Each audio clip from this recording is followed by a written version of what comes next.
Happy Thursday morning, everybody. Welcome back to the Tropical MBA podcast. This is the show where we help you grow a better location-independent business. Recently, I received an email from a listener who said, hey, what's up with the intro music? You used to have a cool intro music. And I don't know, we lost it somewhere along the way. But it used to say, even if you're just listening in your earbuds, there's thousands of others who are on the same journey that you're on. And this is a vacation week. So what I'm going to do is I'm going to replay one of the most impactful episodes that we've done in the past few years. And I want to tell you a little story about that episode. But first, I just want to do some housekeeping here at the top, some news items from the show.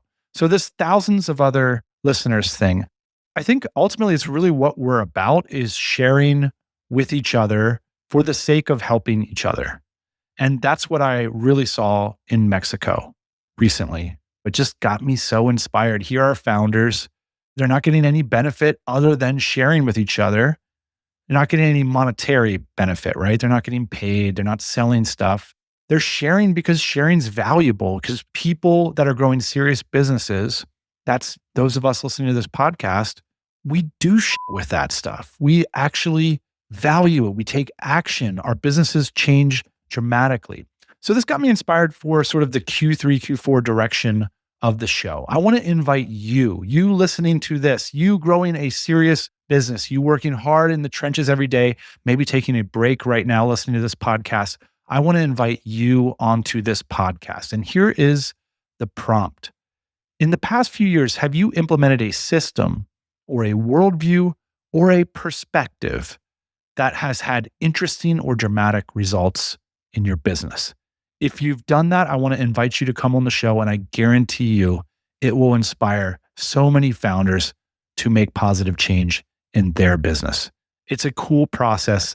I want to keep it going. I want to get those stories on the show. To do that, we've put a simple form on our website. You can click through on your show notes. And hey, if we think your story is appropriate for the show, it only takes an hour of your time to come on the show. It's a lot of fun. We get to talk business. And I guarantee you there will be an impact. And that's what we look for as entrepreneurs, to make an impact. So let's not let this insight or this system quietly sit in your business. Let's share it with other founders who can really get something out of it. It's a really cool sort of give and get process. And I want to bring that to the pod here for the rest of the year. Now, that brings me to my second news item. As you know, most of the people, and no shade, it's obvious, probably obvious once I say it, the vast majority of people that want to come on the podcast, they want to come on the show because there's monetary gain to doing so. And that's cool. We just, for obvious reasons, I think, try to avoid that. So if you are interested in getting your amazing product or service in front of this audience of serious builders, we are opening up TMBA sponsorships again. So just a mid-roll ad on the show. So if you'd like to partner with us for a sponsorship, just head to that form that's in the show notes.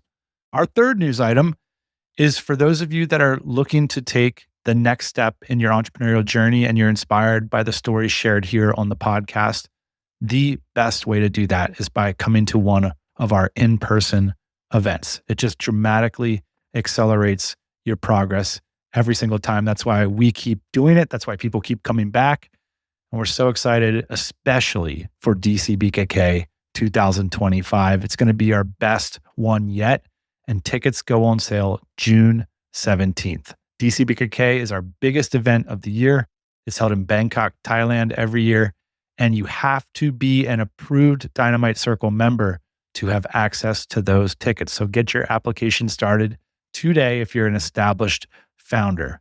Speaking of established founders, if you have a track record of generating over $1 million a year in revenues, we have over 30 7- and 8-figure founders flying to Barcelona this summer for a DC Black event. So if you're curious about meeting other founders just like you can find all the information at dynamitecircle.com. What we're about to roll, this interview with Greg Crabtree, has easily been one of the most impactful frameworks or perspectives that we have taken action based on the words that are about to be shared. Now, ostensibly, the episode is about why most businesses get stalled out in the $1 to $3 million revenue range. But what I've noticed is businesses at all different levels of scale have been using the ideas in this podcast to make positive change. One listener who became a client did this using ChatGPT. So he essentially had ChatGPT pump out all the systems talked about. Some of them are a bit complicated, but ChatGPT helps you get there a little bit quicker. And then the coolest part is he put his actual numbers into ChatGPT, and he was able to get this personalized version of the Tropical MBA. Is that the future? I don't know. That's super cool. So he was able to make positive change, and he doesn't have a business that's between $1 and $3 million of revenue. Didn't want to go out and hire a financial team, and so was able to get value from these concepts just using a tool like ChatGPT. And I think that's incredible. So if you haven't yet heard this interview with the author of Simple Numbers, Greg Crabtree, I hope you'll enjoy it, and we'll be back next Thursday as always. For those of you in that zone or who are planning on being there very soon, this episode is for you. We've been talking about it from a management perspective, from a sales and marketing perspective, from an operations perspective. Today, we're going to talk about it from a financial perspective. And I think there's certain systems that work really well at the beginning. You get a bookkeeper, you get a financial dashboard, you get one of those pieces of software that tells you every time you make a sale, it keeps you motivated. And that's great for getting momentum, for getting out of those first 1,000 days. But what happens when you need to determine how much you should be paying your team, whether your team's productive? How much should you be spending on capacity versus marketing versus growth? We're going to talk about some things that are actually thrilling for me because just like the title says, simple numbers that actually account for a lot of intelligence. And that's the promise of finance. And that's not what I see when I look at our books at the end of the year. All I see is a bunch of numbers. We talked last year that one of Ian and I's big initiatives last year was to get financial intelligence, was to understand where every dollar in our business is. And that's great. The problem is when I look at all the dollars, it doesn't tell me, it doesn't empower me to make the next decision about how to move the business forward. And that's why I was seeking out thinkers like Greg. We brought him on the show today. We're going to talk about a bunch of things, why $3 million is the death zone. We're going to talk about why gross margin is something you want to consider over and above revenue and net profit. We're going to talk about a secret metric that could change the way you run your business. It's not secret at all, but here it is. It's labor efficiency ratio. If you don't know what your labor efficiency ratio is, listen to this episode for that alone. We're going to talk about behavioral economics and how profit truth can play a significant role in running a profitable business. In other words, can we make it easier for ourselves to accept complicated, difficult truths more quickly by using quality numbers? And we're going to talk about one of the biggest mistakes that founders make, and it's almost universal, and it's not just a ceremonial problem per Greg. And he's got the track record to back up this opinion. He's saying, because you're not paying yourself your true market replaceable rate, this could prevent you from scaling effectively through the death zone. So all that and more with today's guest, Greg Crabtree, everybody. I feel like there's this messy middle between 500,000 and 3 million. I'm just seeing people languish there. And then I read your book and you had a similar observation. Yeah. I'm hoping you can let us know, what is the death zone? How did you come across it?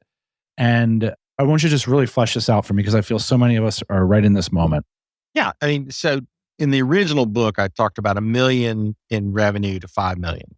If you really want to be more specific, I would introduce the concept of gross margin, because revenue is a fluffy number depending on the kind of business. So if you want to level the playing field to make it ubiquitous to everybody's listening, take revenue minus cost of goods sold, that is materials, subcontractors, not labor, just everything that you spend exterior, and look at gross margin. For some people, gross margin and revenue are essentially the same number. But if you've got any pass-through of subs or materials, then take that number out and you're looking at gross margin. Here's the reason why. The entrepreneur is a single cell amoeba. You are everything. You're the head of the business, head of sales, head of marketing, head of operations. And you have to make a distinction between that $1 million and $2 million of gross margin of, I got to give up either operations, ownership. I can still be involved, but day to day, really watching over it. I'm going to give up ownership of either operations or marketing and sales. And this is the first stage of entrepreneurial mitosis. You split into a 2-cell entity. And the thing is, this goes back to the heart of what I talk about in the first chapter of the first book is you got to pay a market-based wage as an owner. Because that market-based wage of an owner as a small business, you're a fractional CEO, you're a fractional chief of marketing, a fractional chief of sales, and a fractional operations leader. And as you get bigger, you now have to split that into pieces, and I've got to pay a full market wage to that capable person. Well, the problem is at small size to get a full-time person, because those are hard things to buy fractionally, that operations person is going to be expensive, more expensive than you actually have margin and activity to cover. And so as you start to build that management team, it starts to knock you back. And when you say knock you back, you mean knock you back in profitability. And there's one thing in there that you said that I kind of got hung up on a little bit, which is paying the owner a market-based salary. Now, I read the book and that part really jumped out at me, but a lot of our audience hasn't read the book yet. Could you flesh that out a little bit? Yeah, because I'm a big believer in looking at truth. And a lot of this goes back to, if I was going to go back to college today, I would actually get a degree in behavioral economics. I mean, to me, that's actually what I do every day is more geared to behavioral economics than it is accounting or finance, because I'm trying to produce data that gets you to emotionally accept the circumstance and do what's in your best interest. And entrepreneurs are really good about producing data that does not get them to do what's in their best interest. And the first one is not paying a market-based wage and looking at profit truth. And a market-based wage to yourself. Exactly. So one of my early clients in our simple numbers, client base, a couple of guys had a marketing firm and they're about 600,000 of revenue. And they're saying, we're 25% profit, but we're struggling with cash flow. And I'm going, 25% profit? When you're struggling with cash flow in your industry, something's not right. Let me take a look at it. So I take a look at their data.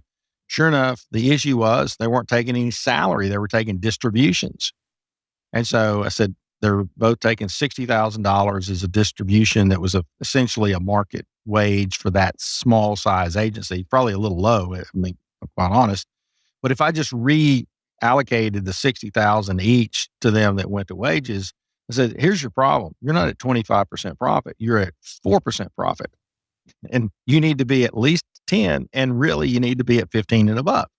And so I got them to immediately change their calculation of it, treat it as salary. And now they're looking at truth of profit. And they're saying, hey, let's go be profitable. Well, the first 12 months, they hit 20% profit. And I said, good job. You need a raise. So we raised them to about $100,000 a piece in salary.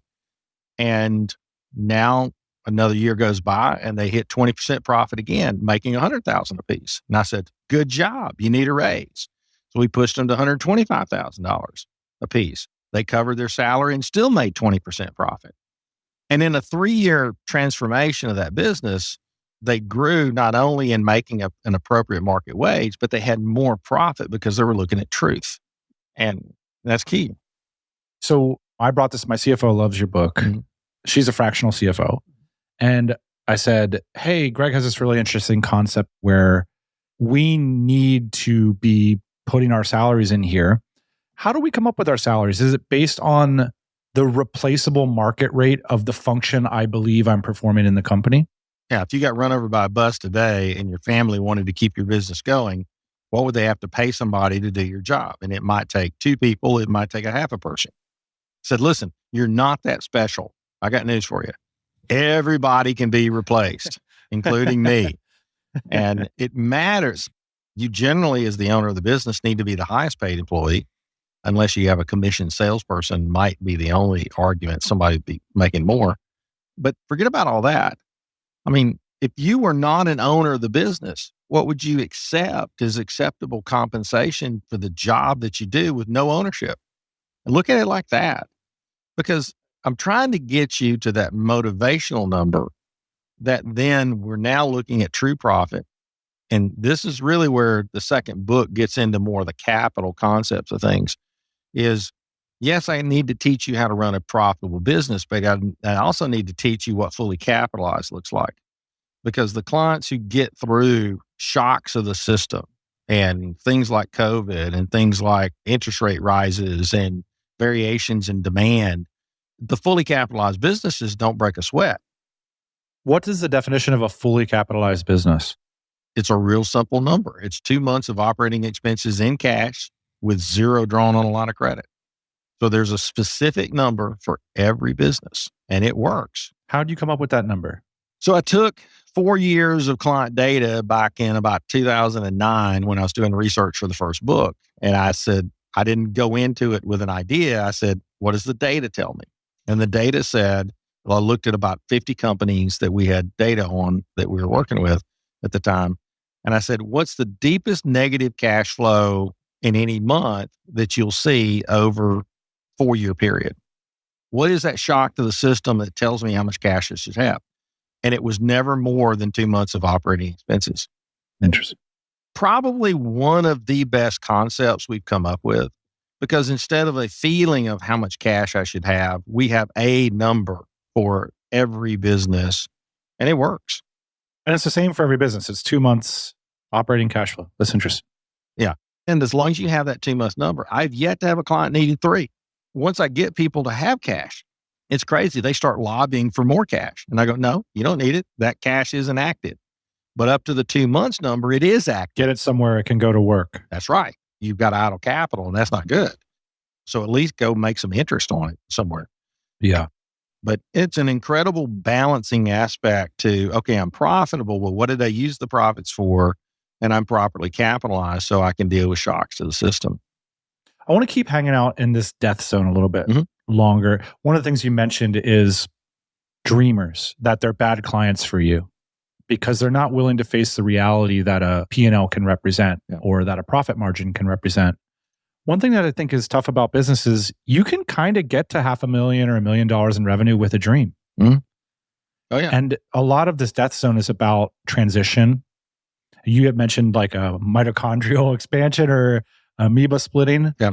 I kind of want to frame it up like attack from a different angle. Like, how likely is it that businesses get through it?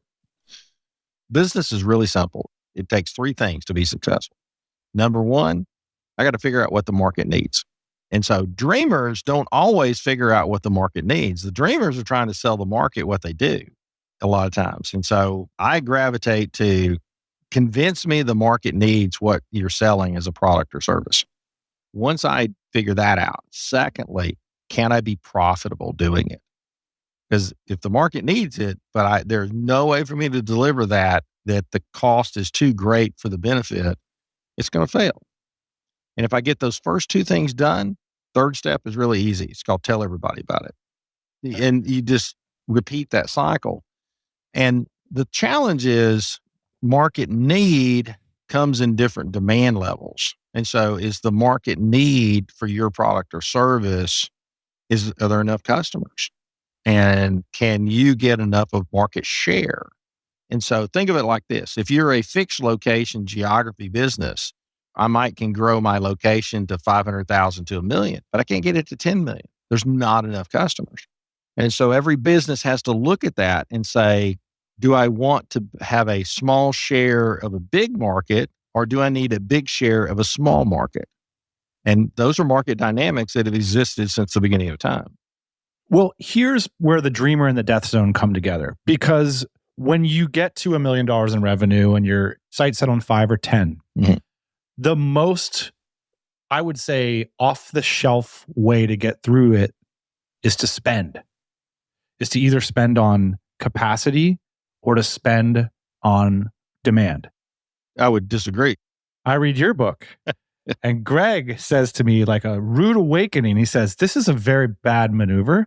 And what I want you to do is remain profitable through the death zone. So you're saying, we can't spend our way out of it. I need you to both pay yourself a market wage and minimum make 10% profit. Yep, that's right. And this is when we're doing this splitting where we have an operation that is often at $1 million, got a lot of headaches and moving pieces happening. And we need to get someone that's really competent to do it. But then it's like a spinning plate then at that point. Well, it's like now I'm spending too much. Well, maybe I do it on the cheap, but then I got to spend a lot of time on it. And now I'm not able to do as many business development tasks as I want to.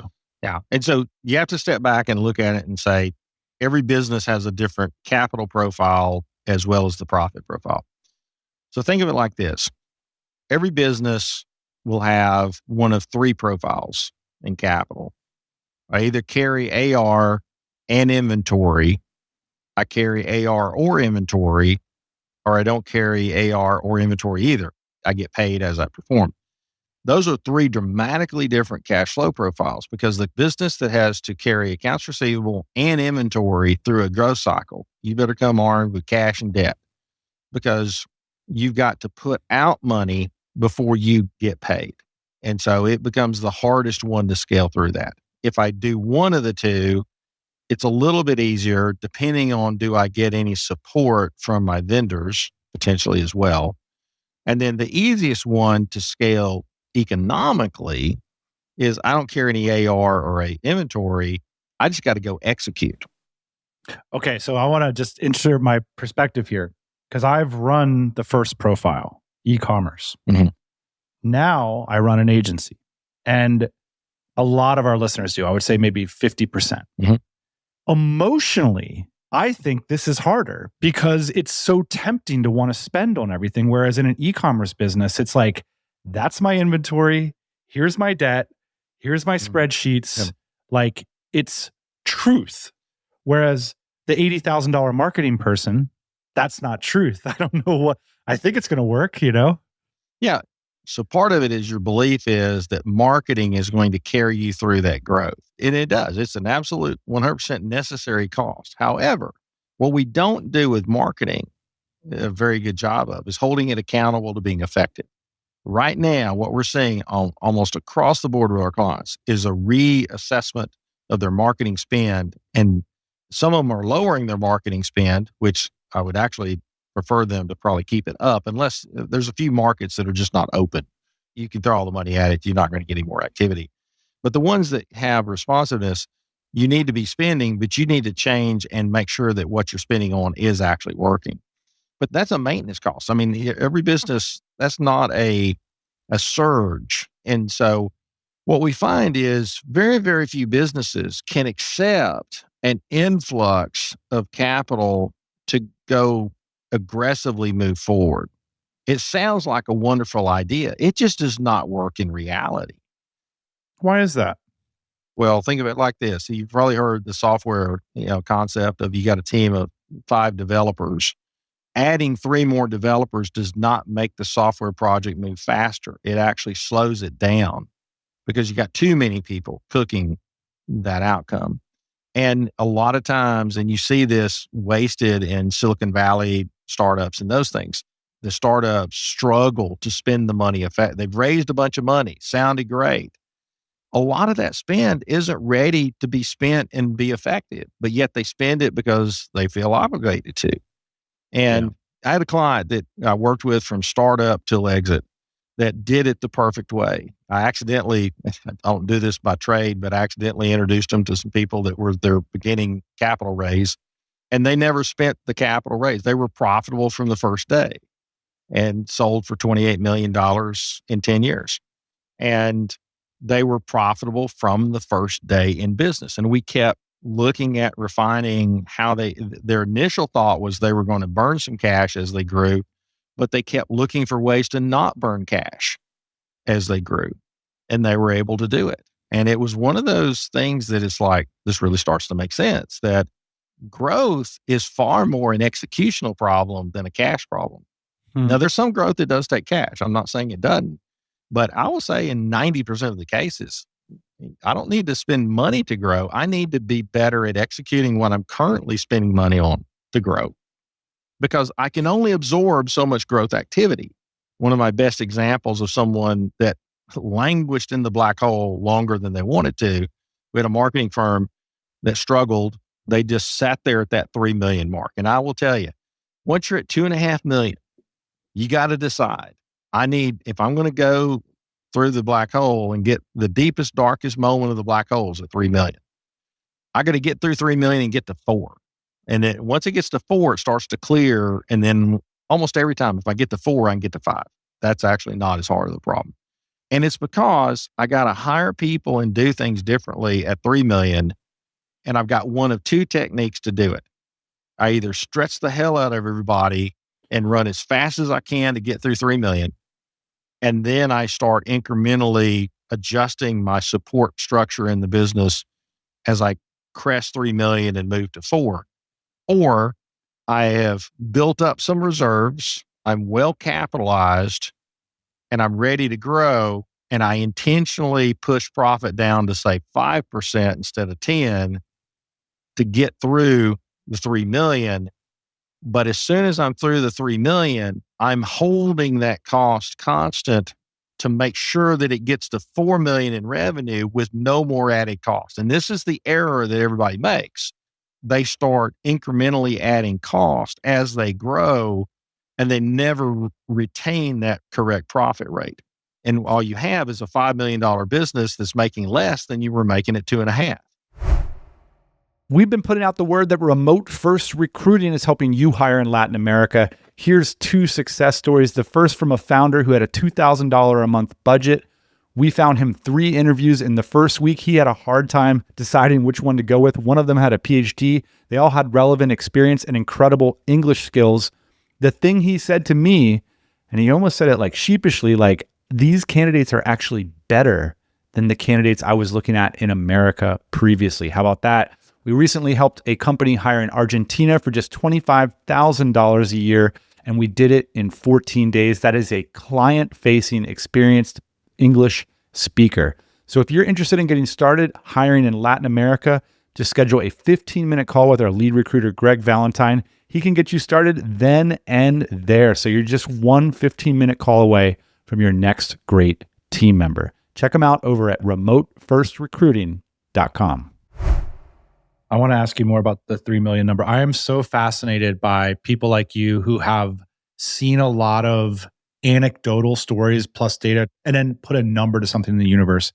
One of the episodes that we get reminded of all the time is my friend was like, well, the reason most people don't start businesses is because they have to make less than they would at a professional career in their own business for about 3 years. And people aren't willing to go through those 3 years. And we started calling it the 1,000-day principle. And a lot of people sort of raised their hand and said, that was me. Mm-hmm. I'm so curious about where this $3 million figure comes from. Can you maybe share some stories around it? It was just purely observation. Just looking at our client base. Where is it that everybody struggles? Is there a mechanical reason for it? The mechanical reason is I have to deal with that $3 million mark for one of 2 ways. I'm either stretching people to an extraordinary level to remain profitable, or I'm overspending and I'm pushing profitability down, and I have taken a risky chance that I won't ever get back to profitability without. And here's the thing. There's people that'll make a run at 3 million and have to pull back to 2.5 and make another run to push through, because almost everybody goes through trying to overhire going into it. And I'll give you my own. We were stuck at 2.7 million in 2014 and 2015 for 2 consecutive years. We'd always grown a reasonable amount every year, but we got stuck at 2.7. And then we got a different business coach that kind of helped us organize some things. And we had never grown more than 150,000 in revenue a year at that point of the practice. And then in 2016, we grew 500,000. That was the biggest growth year we ever had. And that got us to 3.2 million. And we got to the end of the year and we're having our annual meeting with our key leadership of the team. And they said, can we stop growing until we catch up? And I looked, because this is 2016. I wrote the book wrote the manuscript in 2009. It got published in 2011. So we're at 2016 and I go, no, did you not read the book? This is 3.2 million is not where you stop. It's like the old country song. When you're going through hell, keep on going. And sure enough, we didn't. The next year, we pushed to 4 million. We had an $800,000 growth year the next year. And then the next year after that was another $500,000.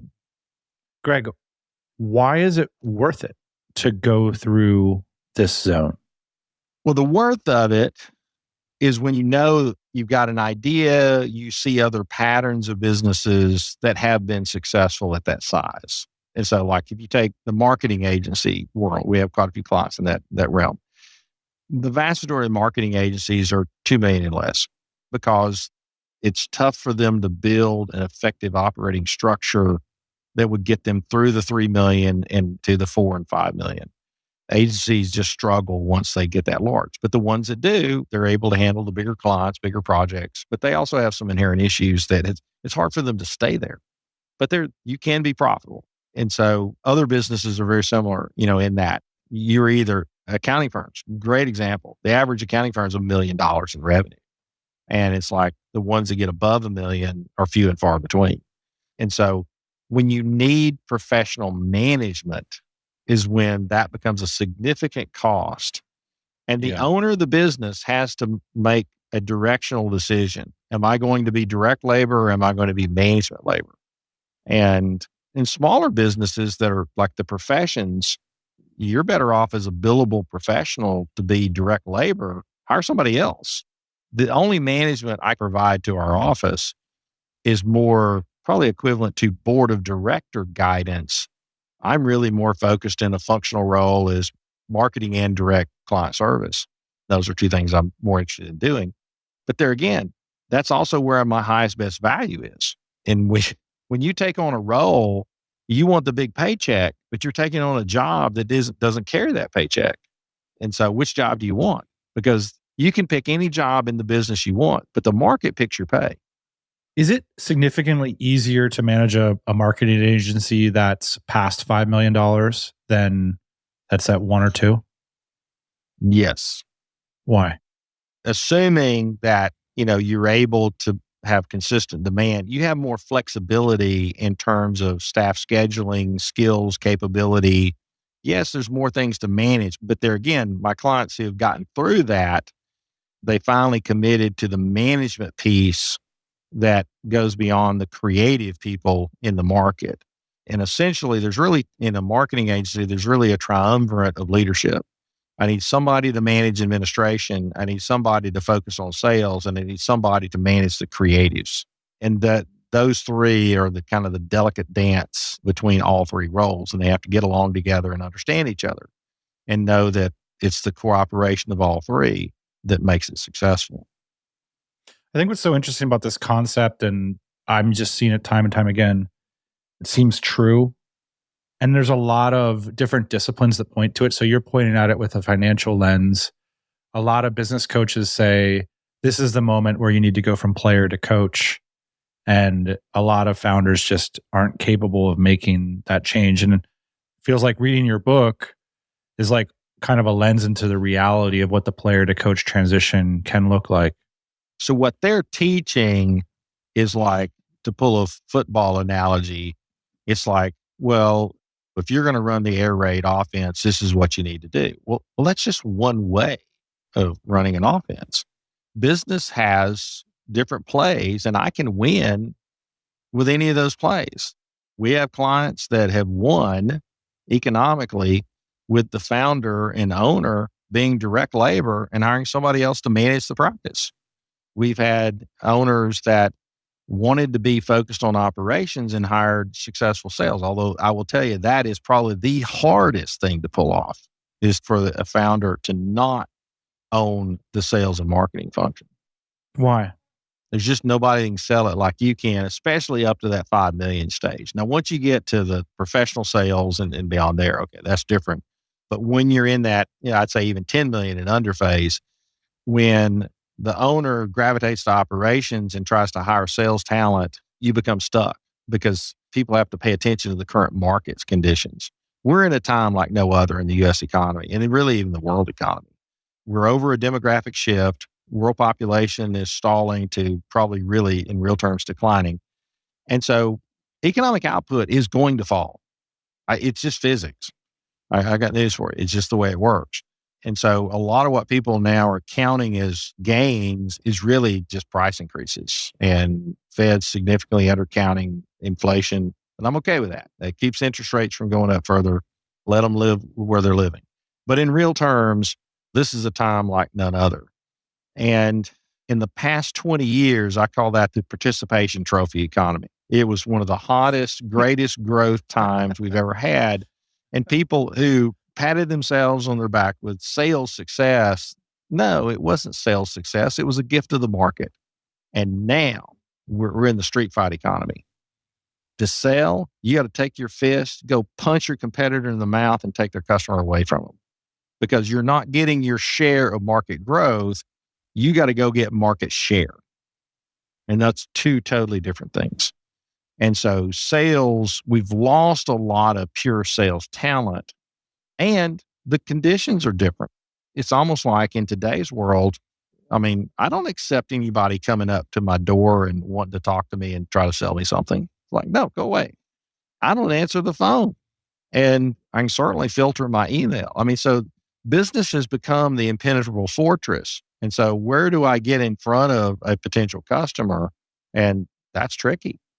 And you can apply all of the slick pay-per-clicks and ads and website optimization and all that stuff you want, but sales is getting tough.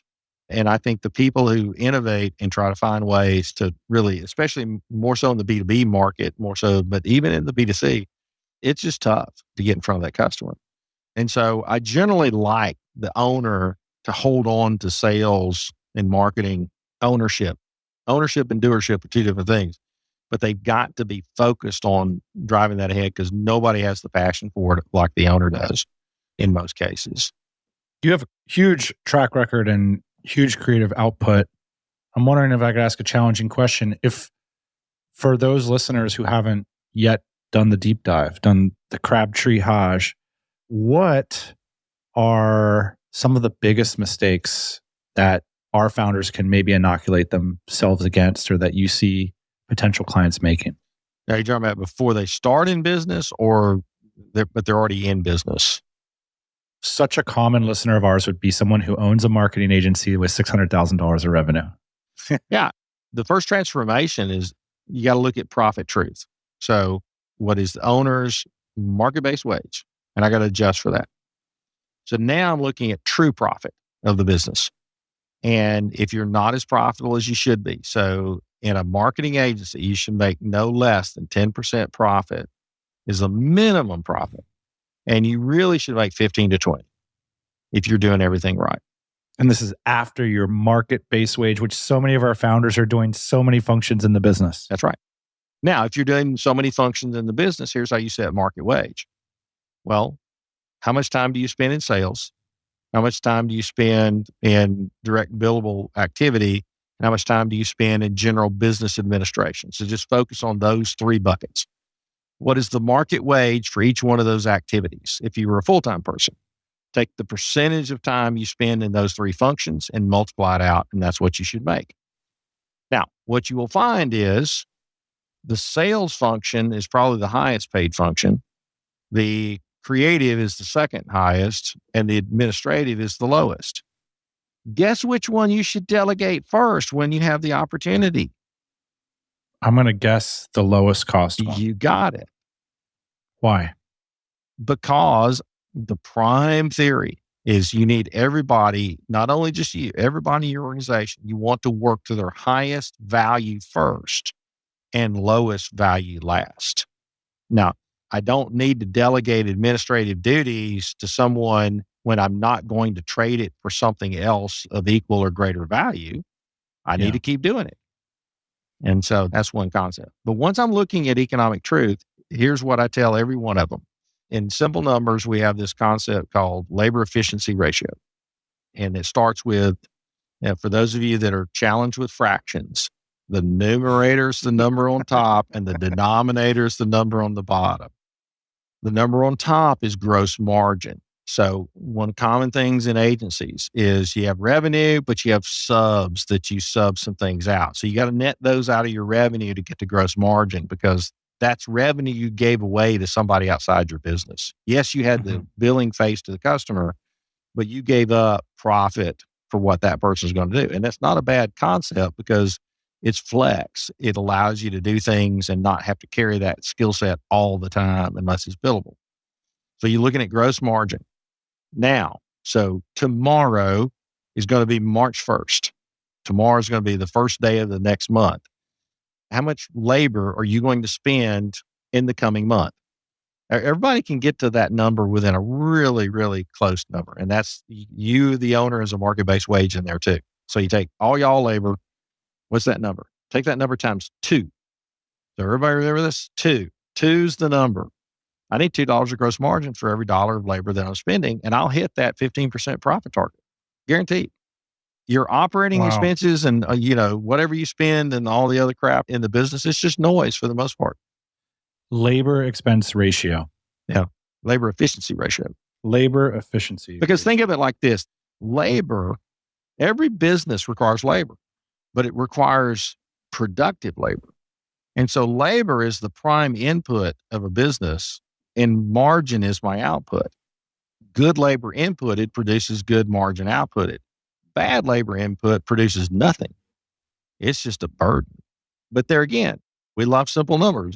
I don't burden it with payroll taxes. I don't add anything else. I don't need overhead recovery, all those concepts that the accountants came up with. It makes no sense. I just got to get the right multiplier of labor. And 90% of the businesses in the marketplace operate off of that one standard. That's interesting. And not just marketing agencies. And kind of the outliers, distributors and retailers need to be about a 2.5. You've got some staffing companies that can get by with like a 1.5, 1.6 because they're really not managing people. They're just hiring people and running payroll, and they don't tell somebody how to clean a toilet. But outside of that, you're pretty much trying to always look for that 2-to-1. That's so interesting. When as a dreamers walk into your office and we're showing you our marketing agency and we're looking at our labor efficiency ratio, what are some of the common implications of doing that analysis? Is it that we're hanging on to team members that were great a couple of years ago, we're not effectively training or doing change management? What are the common roadblocks? Because I feel like we have intuitions of these things, but now you're giving us a number. We might have to look it in the mirror. Yeah, absolutely. So you look at it in total, and let's say I'm at a 1.7. Okay, well, why is that? So the first question is, have I sold enough? So when I was talking to a person that was in one of the classes I was doing up in Connecticut, and I asked her, I said, do you know your payroll for next month? Oh, yeah. Okay. And let's say it's like 25,000. I said, all right, do you have $50,000 of work, for them to do? Oh, yeah, we got that. So it's great. Well, just make sure. So you're going to pay them $25,000. Make sure that you bill $50,000 worth of gross margin for all their work. She says, well, the problem is we still got this work that we billed for that we hadn't finished yet. I said, well, that is a problem. And it's because you didn't earn it yet. You've got a productivity issue. And so in the world of labor, there's a utilization rate. So I've got a person for all of their billable hours potential, but they're only billing 50% of their hours. Well, is that their fault or my fault? So utilization is a secondary rate. I mean, the LER is the harsh number. That is the top level, productivity measurement. Secondary measurements are utilization and realization. Utilization meaning of the available billable hours, what percentage did they actually bill? And then you have to butt that up against realization. Realization is they billed 80% of their available hours, but we were only able to charge the client 50% of those hours because we had a fixed contract. And that gets into, then we have to start discussing pricing concepts. In pricing, do you bill by the hour? Do you bill on a fixed price basis? And I'm a big fan of fixed price, but if I bill on a fixed price basis, I must be able to do 2 things really well. Number 1, I must be able to scope the project correctly. And 2, I must be able to manage to the scope. And if I get out of scope, I raise my hand and bill the client more, or I stop work, one of the 2. And if I do that, I'm really, really profitable at a fixed price contract. If I bill by the hour, here's the weakness. If you bill by the hour, there's only 2 possible outcomes. I either give away my expertise or I charge for my ignorance. There's never an hour is not a unit of value, it's a unit of cost.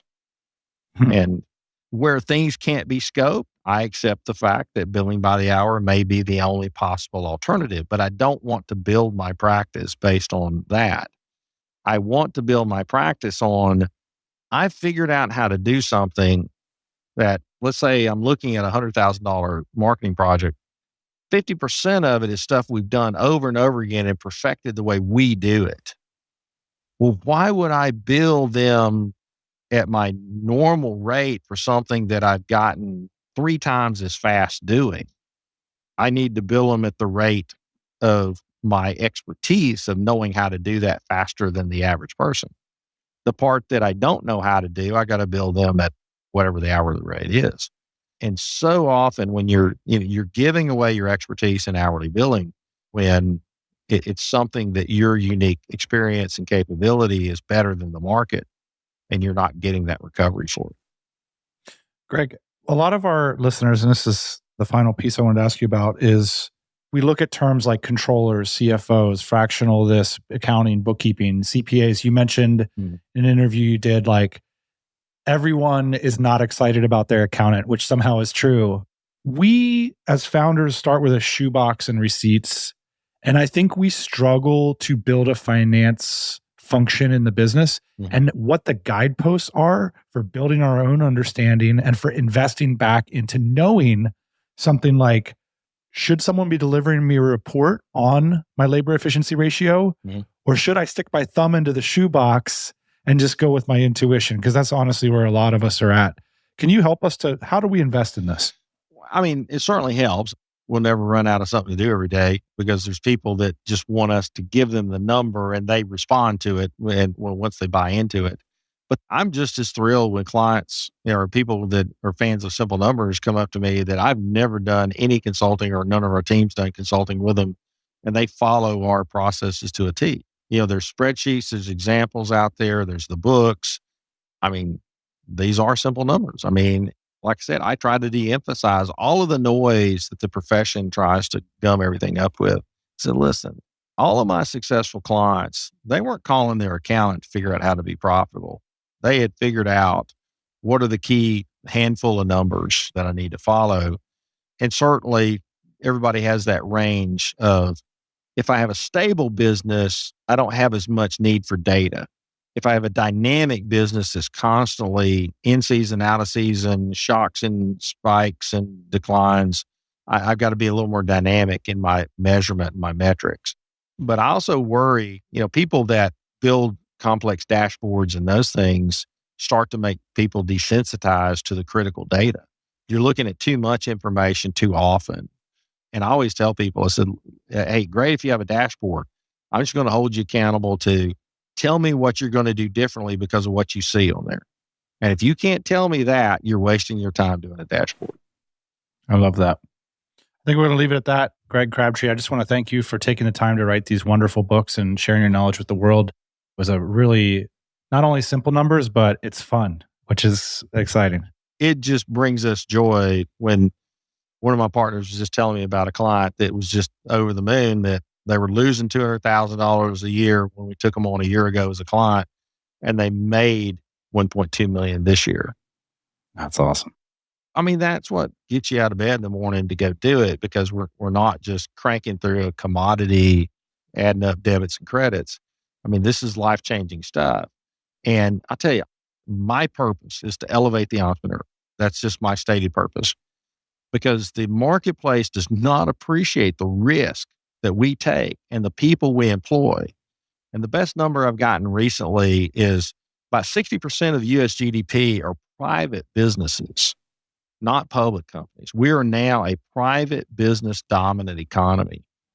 And I don't think we get the love that we deserve of making things work and figuring out how to do it and keeping people paid and providing great jobs and environments. And yeah, there's the outliers of the bad ones, but the vast majority of entrepreneurs, I mean, they bleed for their people and their customers, and they deserve it.